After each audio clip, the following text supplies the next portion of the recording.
नमस्कार, कैसे हैं सभी। उम्मीद है सभी अच्छे होंगे। तो पिछली क्लास में हमने धातुओं की अम्लों के साथ और जल के साथ अभिक्रियाएं देख ली थी। आज हमें देखना है कि अन्य धातु के जो लवण विलयन होते हैं उनके साथ धातुओं की अभिक्रिया किस तरीके से होती है।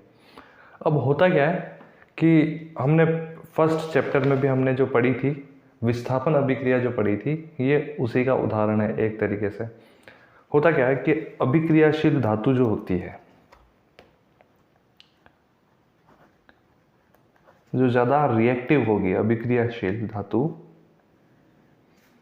वो कम अभिक्रियाशील धातु को क्या कर देगी, विस्थापित कर देगी, उसको डिस्प्लेस कर देगी। इसी वजह से उसको डिस्प्लेसमेंट रिएक्शन बोला था। तो अभिक्रियाशील धातु अपने से कम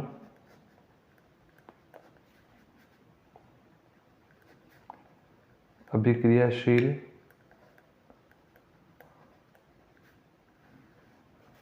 धातु को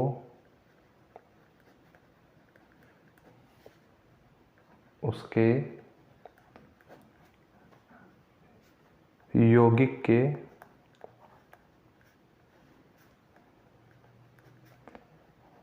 विलयन या गलित अवस्था में क्या कर देगी, विस्थापित कर देगी।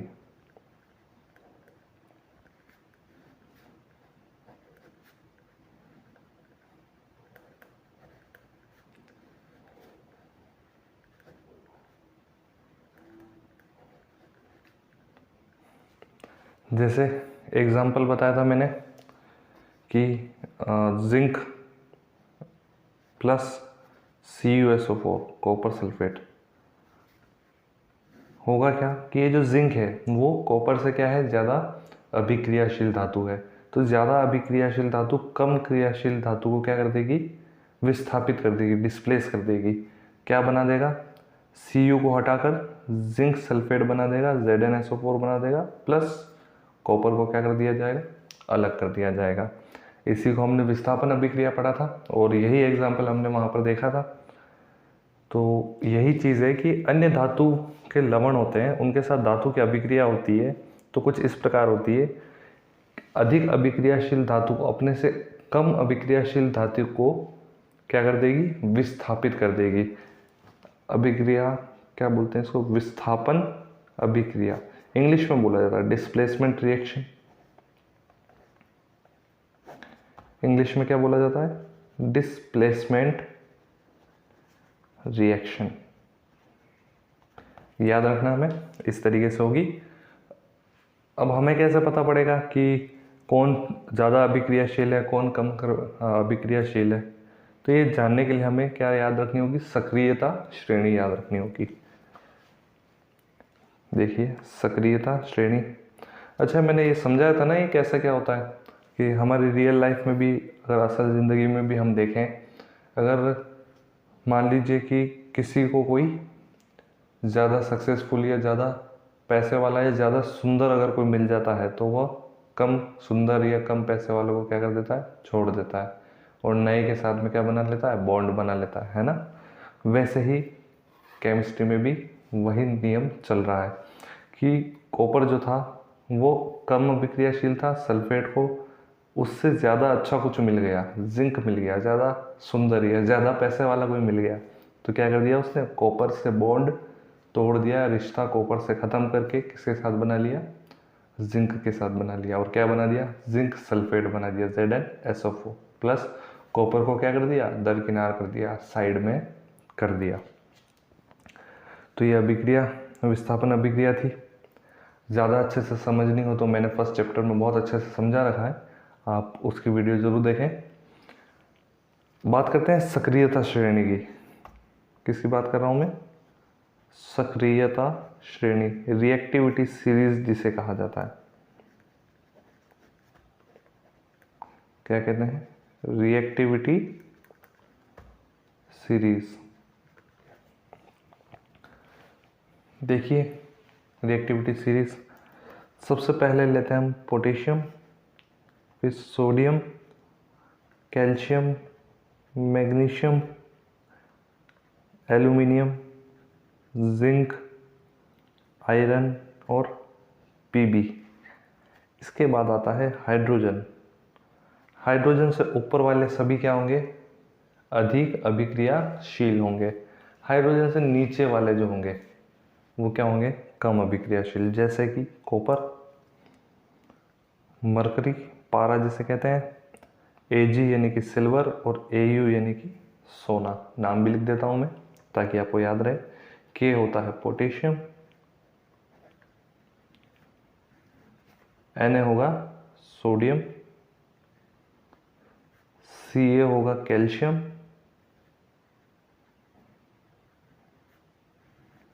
Mg होगा मैग्नीशियम, Al होगा एल्यूमिनियम,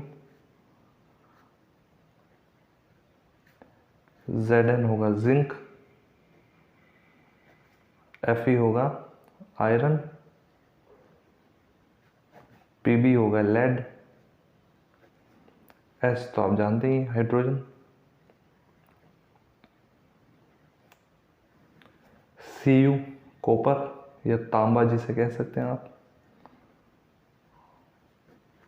Hg होता है पारा, पारद, Ag होता है सिल्वर या चांदी, Au होता है गोल्ड, सोना। तो आप देखेंगे रिएक्टिविटी सीरीज में Ag और Au सबसे नीचे आ रहे हैं और यही कारण है कि Ag और Au मतलब सिल्वर और गोल्ड जो होता है वो बहुत कम अभिक्रियाओं में भाग लेते, ना के बराबर, मतलब लेते ही नहीं है। कारण ये है कि वो बहुत कम अभिक्रियाशील होते हैं। अधिकतम अभिक्रियाशील कौन से होंगे, पोटेशियम, सोडियम, इतने ज़्यादा अभिक्रियाशील होते हैं कि खुले में रखने पर आग पकड़ लेते हैं, मैंने बताया था पिछली क्लासों में।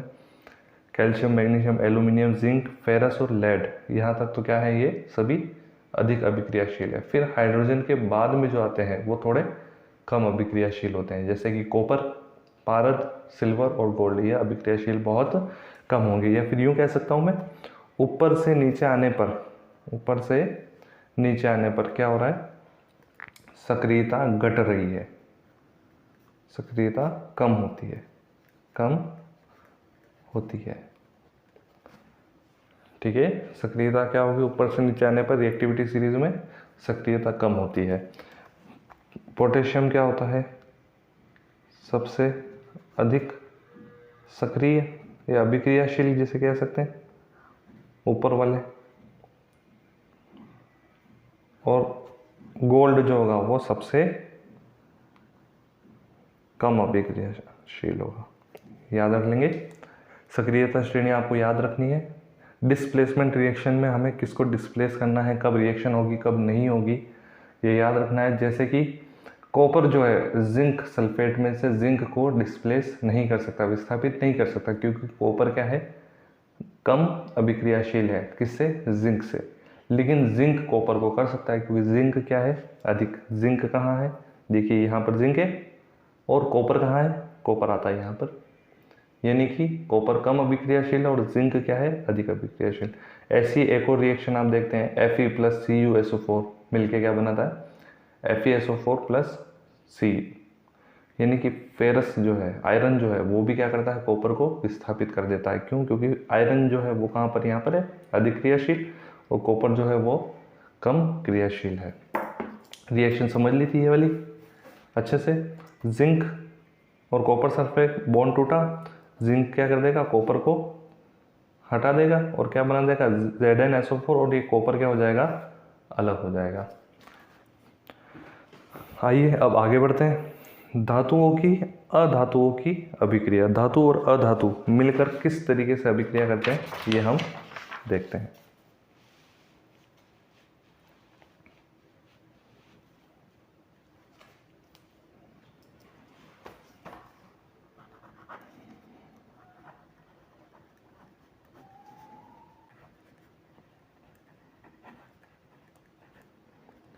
धातु और अधातु आपस में किस तरीके से अभिक्रिया करते हैं ये हमें देखना होगा। याद रखिएगा कि धातु जो होते हैं वो क्या होते हैं, इलेक्ट्रॉन दाता होते हैं। वह क्या करते हैं, इलेक्ट्रॉन को डोनेट करेंगे, वह इलेक्ट्रॉन देंगे दूसरों को। धातु इलेक्ट्रॉन दाता। इलेक्ट्रॉन देने के बाद क्या बनाएंगे, धनायन बनाएंगे।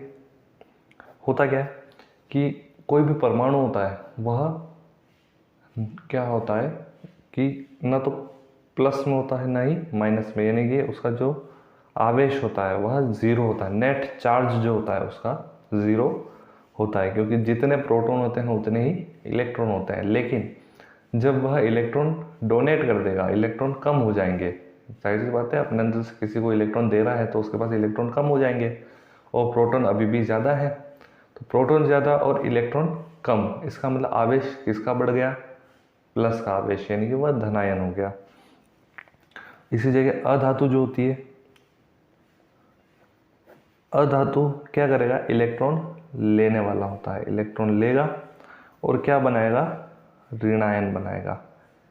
यहाँ पे भी वही चीज़ कि नेट चार्ज परमाणु का क्या होता है, ज़ीरो, और इलेक्ट्रॉन ले लेगा, मतलब नेट चार्ज ज़ीरो, यानी कि प्रोटॉन और इलेक्ट्रॉन दोनों बराबर है। और इलेक्ट्रॉन अगर किसी से ले लेता है यानी कि इलेक्ट्रॉन ज़्यादा हो जाएंगे प्रोटॉन की संख्या से, और जैसे ही इलेक्ट्रॉन ज़्यादा होंगे यानी कि नेगेटिव चार्ज क्या हो जाएगा, उस पर बढ़ जाएगा, यानी कि ऋणायन बना लेगा। क्या बनाएगा वो, ऋणायन बनाएगा। समझेंगे आगे सभी। धनायन और ऋणायन मिलके क्या कौन सा बंध बनाएंगे, आयनिक बंध बनाएंगे। और आयनिक बंध किस प्रकृति का होता है, स्ट्रॉन्ग बॉन्ड होता है। कैसा बॉन्ड होता है, स्ट्रॉन्ग, मजबूत, मजबूत, स्थिर, विद्युत बल, स्ट्रॉन्ग बॉन्ड होता है ये आयनिक बंध। देखते हैं किस तरीके से आयनिक बंध बनाए जाते हैं। सोडियम हम ले लेते हैं। सोडियम क्या होती है, धातु होती है। हम क्या बनाएंगे, सोडियम क्लोराइड बनाएंगे। किस तरीके से बनता है सोडियम क्लोराइड वो देखेंगे। सोडियम का इलेक्ट्रॉनिक कन्फिग्रेशन यानी कि इलेक्ट्रॉनीय विन्यास क्या होता है, 2, 8 और 1, यानी कि पहले कोश में 2 इलेक्ट्रॉन, दूसरे कोश में 8 इलेक्ट्रॉन और तीसरे कोश में 1 इलेक्ट्रॉन। परमाणु संख्या की बात की जाए, परमाणु संख्या कितनी होती है, 11 होती है, यानी कि टोटल 11 इलेक्ट्रॉन होते हैं और 11 ही प्रोटॉन होते हैं। क्लोरीन की बात की जाए, क्लोरीन की परमाणु संख्या होती है 17। इलेक्ट्रॉनीय विन्यास जो होता है, इलेक्ट्रॉनिक कॉन्फ़िगरेशन क्या होता है, 2, 8 और 7 होता है। सोडियम का अगर डायग्राम बनाया जाए तो ये एन न्यूक्लियस है, बीच में पहला कोश, पहले कोश में कितने इलेक्ट्रॉन, पहले कोश में 2 इलेक्ट्रॉन होंगे, ये 1 इलेक्ट्रॉन, ये दूसरा इलेक्ट्रॉन। दूसरे कोश में कितने इलेक्ट्रॉन होंगे, पहले कोश में 2 ही आ सकते हैं मैक्सिमम और दोनों पर दिए।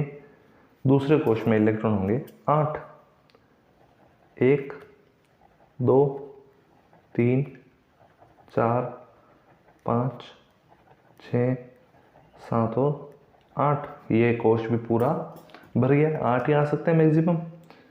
इसके अगले कोश में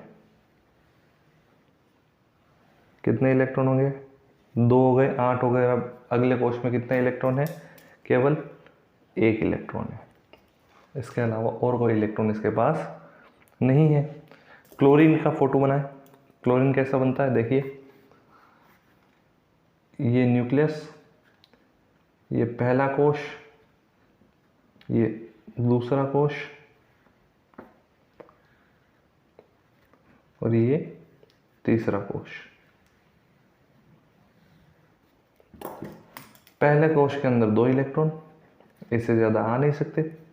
दूसरे कोश में 8 इलेक्ट्रॉन, 1, 2, 3, 4, 5, 6, 7 और 8 इलेक्ट्रॉन। कोश पूरा भर गया, 8 ही आ सकते थे और 8 पूरे आ गए हैं।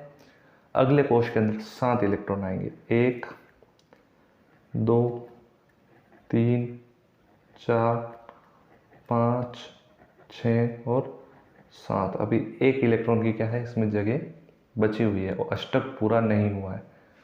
अष्टक का मतलब होता है 8 इलेक्ट्रॉन पूरा आ जाना। अष्टक नहीं हुआ इसका पूरा, इसका भी अष्टक पूरा नहीं है, क्योंकि बाह्यतम कोश के अंदर 8 इलेक्ट्रॉन होने चाहिए थे, लेकिन इसके पास केवल 1 इलेक्ट्रॉन है, और यहाँ पर 8 इलेक्ट्रॉन होने चाहिए थे, लेकिन इसके पास केवल 7 इलेक्ट्रॉन है। अब देखिए, जैसे हम अगर आप जैसे कहीं पढ़ने के लिए गए बाहर, ठीक है, आपके फ्रेंड्स के साथ गए, मान लो आप 11 दोस्त हैं, 11 दोस्त ने कमरे लिए। एक कमरा छोटा है जिसके अंदर 2 जने रह सकते हैं, दूसरा कमरा बड़ा है जिसके अंदर 8 जने रह सकते हैं, और उसके बाद एक जना अभी भी बचा हुआ है, तो उसके लिए आपने एक और अलग से कमरा ले लिया, बड़ा कमरा है, उसमें एक जना ही रह रहा है, लेकिन उसमें 7 जने और आ सकते हैं, कमरा बड़ा है और किराया भी क्या है, ज़्यादा है। आप क्या सोचेंगे कि या तो मैं 7 जनों को लेके आऊँ, या फिर मैं अकेला क्या हो जाऊँ, कहीं और शिफ्ट हो जाऊँ किसी के पास। तो अब 7 जनों को लाना जो है वो पॉसिबल नहीं है, 7 इलेक्ट्रॉन को लेना जो पॉसिबल नहीं होता है। इस वजह से क्या करता है वह, अपना एक जो इलेक्ट्रॉन है वो किसी और के पास चला जाएगा। यहाँ पर 1 इलेक्ट्रॉन 7 जनों को लाना पॉसिबल नहीं है, ये अपना 1 इलेक्ट्रॉन क्या कर देगा, दे देगा इसको, इसके रूम में शिफ्ट हो जाएगा। और इसके रूम में कितने की कैपेसिटी है, इसके रूम में कैपेसिटी थी 8 की, 8 में से 7 जने रहते हैं और 1 जने की रूम में जगह खाली है। तो इसने बोला कि यार मैं पैसे दे दूंगा, मुझे भी रहने दो, यहाँ पे मैं ज़्यादा देता हूँ, पूरे कमरे का पैसा देता हूँ, वहाँ पे अपन बांट लेंगे। ऐसे ही होता है।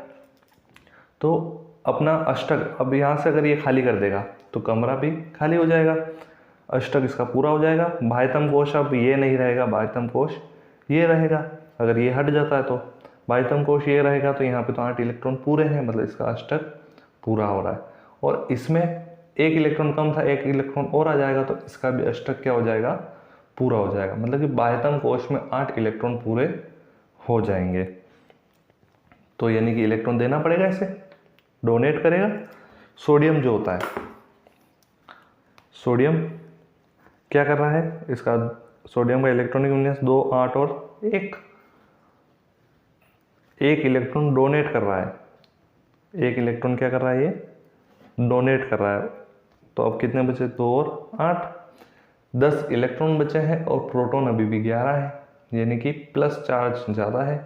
और कितना ज़्यादा है, 1 ज़्यादा, 1 प्रोटॉन ज़्यादा है ना, तो 1 प्लस चार्ज आ जाएगा, यानी कि क्या हो जाएगा, Na+ हो जाएगा। क्लोरीन में देखते हैं, क्लोरीन में क्या होगा, ये क्लोरीन था, Cl प्लस 1 इलेक्ट्रॉन ये ले लेगा, ग्रहण करेगा, और क्या बना देगा, Cl-।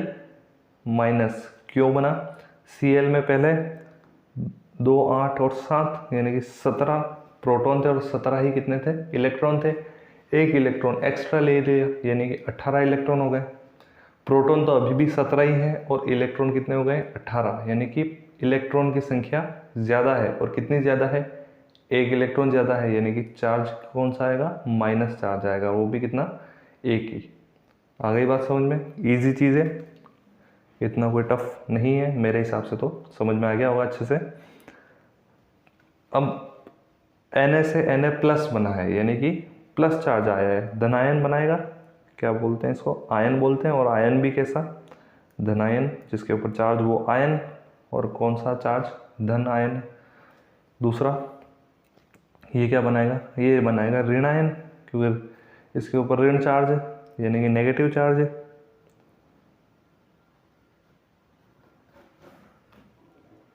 एक धनायन, दूसरा ऋणायन, और धनायन और ऋणायन आपस में मिलके क्या बना देंगे, आयनिक बंध बना लेंगे। देखिए कैसे बन रहा है। ये सोडियम, सोडियम के पास 1 इलेक्ट्रॉन क्या है, एक्स्ट्रा, प्लस क्लोरीन, क्लोरीन के पास कितने इलेक्ट्रॉन है, 1, 2।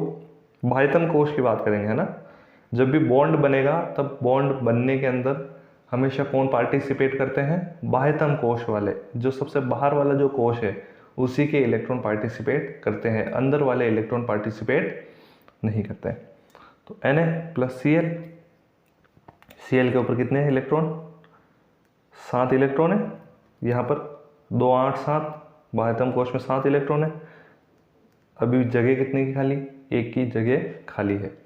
क्या होगा, ये वाला जो इलेक्ट्रॉन है सोडियम का, ये कहाँ आ जाएगा, क्लोरीन के पास आ जाएगा। तो क्लोरीन को क्या कर देगा, पूरा। तो ऐसा कुछ बन जाएगा, Na+ बन जाएगा, धनायन, और ये क्या बन जाएगा Cl, 1 2 3 4 5 6, ये 7 इलेक्ट्रॉन इसके खुद के थे और 1 इलेक्ट्रॉन क्या आ गया सोडियम से आ गया, तो ये ऋणायन बन गया, ये धनायन और ये ऋणायन, यानी कि दोनों मिलकर क्या बना रहे हैं आयनिक बंध बना रहे हैं, इस सोडियम क्लोराइड बना दिया। ऐसा ही एग्जाम्पल मैग्नीशियम क्लोराइड का होता है, देखते हैं वो कैसे बनता है। समझ में आया, इजी सी चीज़ है, एक ने इलेक्ट्रॉन दिया दूसरे ने इलेक्ट्रॉन लिया है।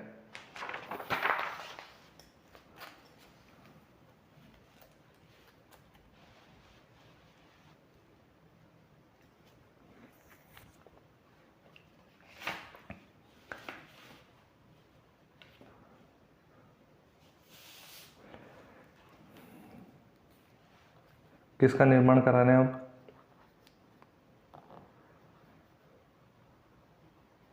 मैग्नीशियम क्लोराइड का। देखो कैसे बन रहा है।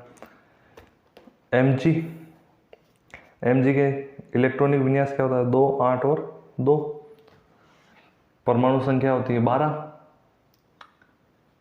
पहले में 2 इलेक्ट्रॉन, दूसरे में 8 इलेक्ट्रॉन और तीसरे कोश में 2 इलेक्ट्रॉन। क्या करेगा ये, इसको डायग्राम इसका भी बना देते हैं। ये एक न्यूक्लियस, इसके बाहर एक कोश, 2 कोश और ये तीसरा कोश, यानी कि 2 इलेक्ट्रॉन अंदर वाले कोश में, बाकी बाहर वाले में 8 इलेक्ट्रॉन,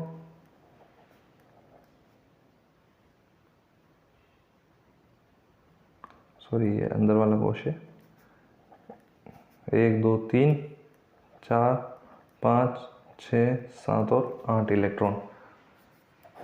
नहीं यही बना देते हैं इसको, न्यूक्लियस 1 2 और ये 3, पहले वाले में 2 इलेक्ट्रॉन, बाहर वाले में 8 इलेक्ट्रॉन हो जाएंगे, और सबसे बाहर वाले में कितने इलेक्ट्रॉन है 2 इलेक्ट्रॉन है। अष्टक पूरा करने के लिए इसको चाहिए 6 इलेक्ट्रॉन, या तो 6 इलेक्ट्रॉन ले या फिर इसके बाहर वाले 2 इलेक्ट्रॉन को क्या कर दे डोनेट कर दे, जिससे क्या हो जाएगा बाहर वाला कोश हट जाएगा और खाली ये कोश देखेंगे, बाह्यतम कोश ये बन जाएगा और इसमें 8 इलेक्ट्रॉन पूरे हैं। तो Mg क्या करेगा, अपने 2 इलेक्ट्रॉन 6 लेने के बजाय ये सोचेगा कि 6 लेने की माथापौड़ी ना कर कर मैं 2 इलेक्ट्रॉन दे देता हूँ। 2 इलेक्ट्रॉन क्या कर दिया इसने निकाल दिए, दे दिए। पहले 12 इलेक्ट्रॉन थे, 12 ही कितने थे प्रोटॉन थे, जिसमें से 2 इलेक्ट्रॉन दे दिए, यानी कि अब 12 तो प्रोटॉन है और 10 इलेक्ट्रॉन है, यानी कि प्रोटॉन की संख्या ज़्यादा, प्लस चार्ज ज़्यादा, और प्लस चार्ज भी कितना ज़्यादा 2 प्रोटॉन का चार्ज ज़्यादा, यानी कि +2 हो जाएगा। ठीक है, इजी चीज़ है। अब कितने बचे 2 और 8, 10 इलेक्ट्रॉन ही बचे हैं इसके अंदर। क्लोरीन की बात करते हैं। क्लोरीन क्या होता है, अब पीछे देखा था 2 8 और 7 इलेक्ट्रॉनीय विन्यास, प्लस क्या करेगा 1 इलेक्ट्रॉन लेगा, क्या बना देगा Cl माइनस बना देगा, 2 8 और 8 ऐसा कुछ बना लेगा। ये न्यूक्लियस, ये एक कोश, ये दूसरा कोश और ये तीसरा कोश। पहले वाले के अंदर 2 इलेक्ट्रॉन, उसके बाहर वाले में 8 इलेक्ट्रॉन,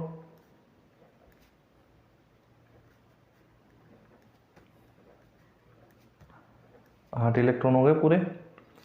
इसके बाहर वाले में 7 इलेक्ट्रॉन, 1 2 3 4 5 6 और 7, 1 इलेक्ट्रॉन की जगह खाली है।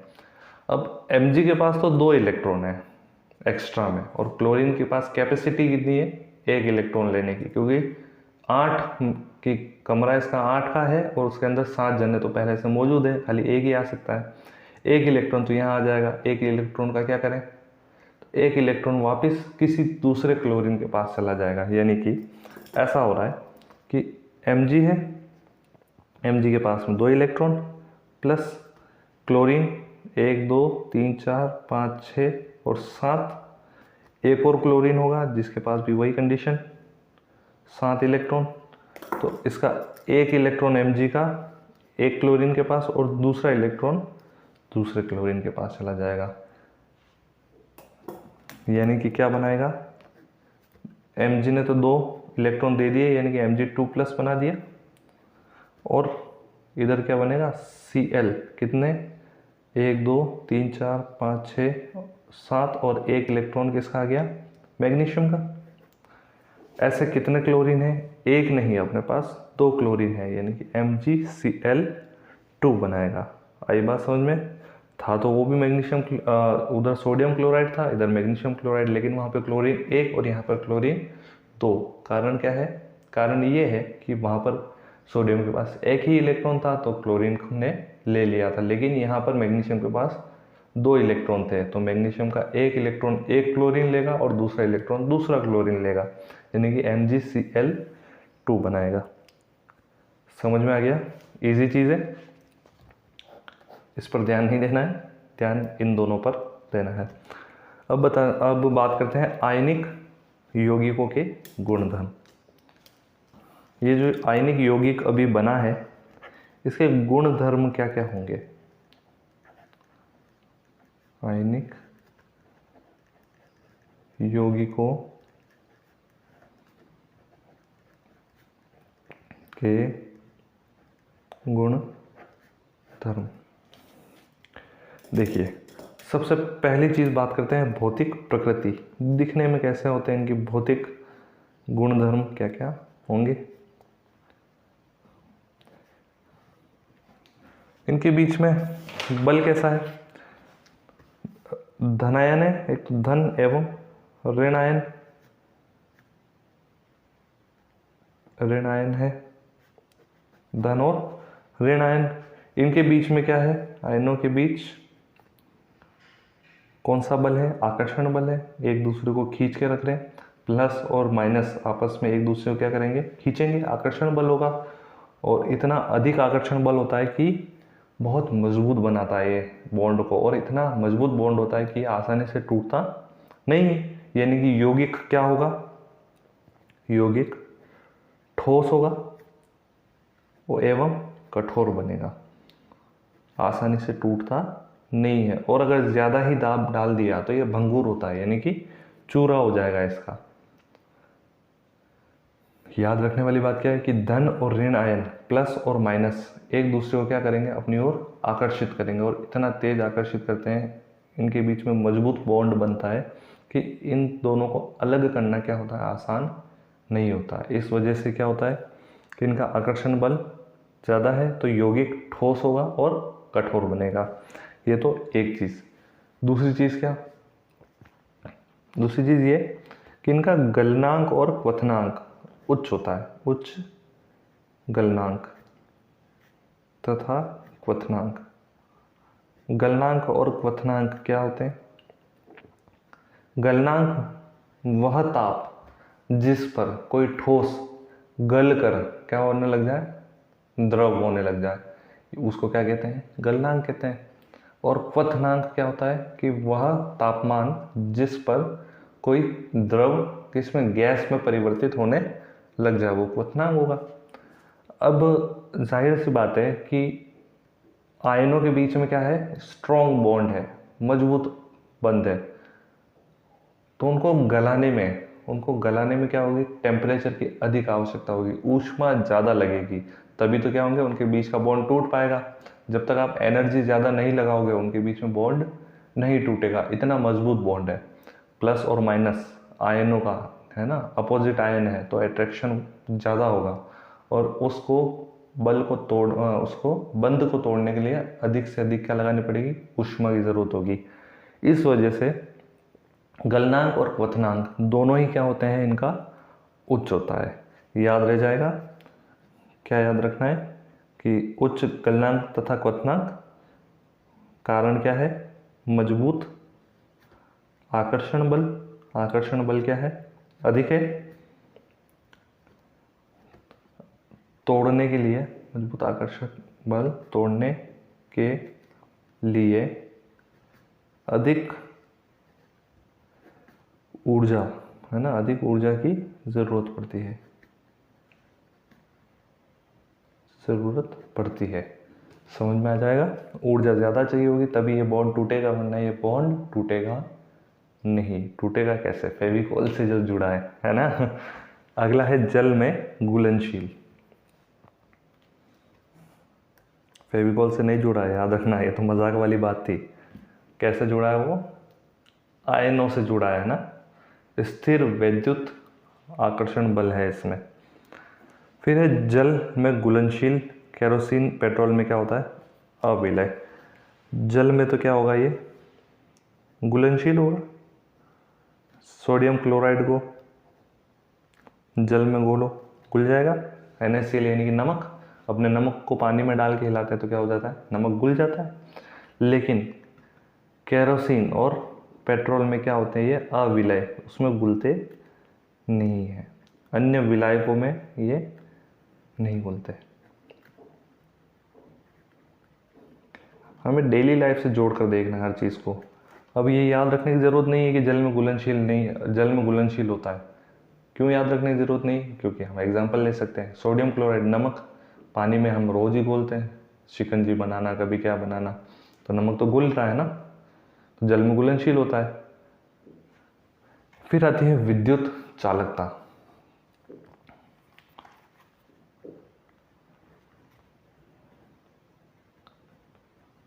विद्युत चालकता क्या इन आयनिक यौगिकों के बीच में विद्युत प्रवाहित हो सकती है क्या? आंसर क्या रहेगा? हाँ, ये ना, या तो नहीं, या तो हाँ। दोनों ही आंसर सही है कि ठोस अवस्था में विद्युत चालन नहीं करता। ठोस अवस्था में विद्युत का चालन नहीं, विद्युत का चालन नहीं करेगा ठोस अवस्था में। कारण क्या है?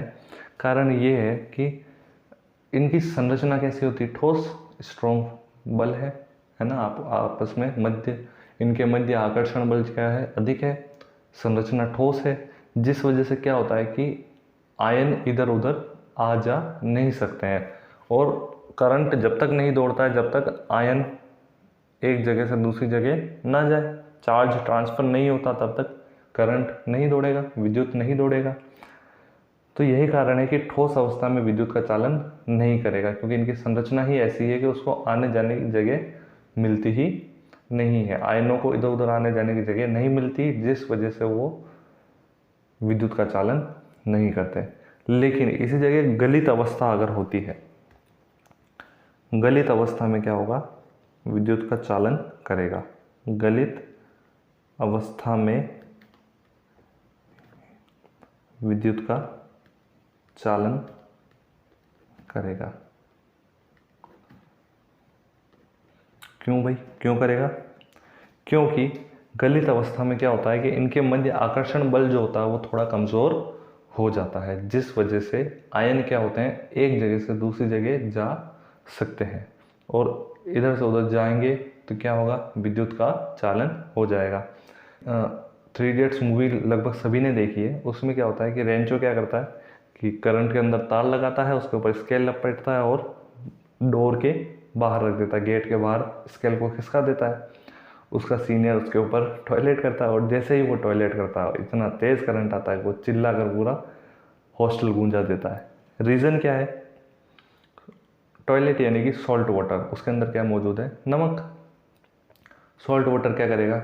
इलेक्ट्रिसिटी कंडक्ट करता है। वो खुद कहता है सॉल्ट वाटर कंडक्ट इलेक्ट्रिसिटी। इस वजह से उसको करंट आया। क्यों? क्योंकि आयन जो थे वो इधर उधर आ जा सके। यानी कि गलित अवस्था में क्या होता है? विद्युत का चालन करेगा, जबकि ठोस अवस्था में विद्युत का चालन नहीं करता है। ठीक है, उम्मीद है यहाँ तक समझ में आ गई होगी। नेक्स्ट क्लास, एक क्लास और लगेगी अभी इस चैप्टर को ख़त्म करने में, उसके बाद हम नेक्स्ट चैप्टर चालू कर देंगे। तब तक के लिए थैंक यू। नेक्स्ट क्लास का वेट ज़रूर कीजिएगा, और इसको लाइक और सब्सक्राइब चैनल को ज़रूर करें, इस वीडियो को लाइक करें और शेयर करें। ज़्यादा से ज़्यादा लोगों तक पहुँचाएँ ताकि ज़्यादा से ज़्यादा लोग पढ़ सकें। थैंक यू सभी को।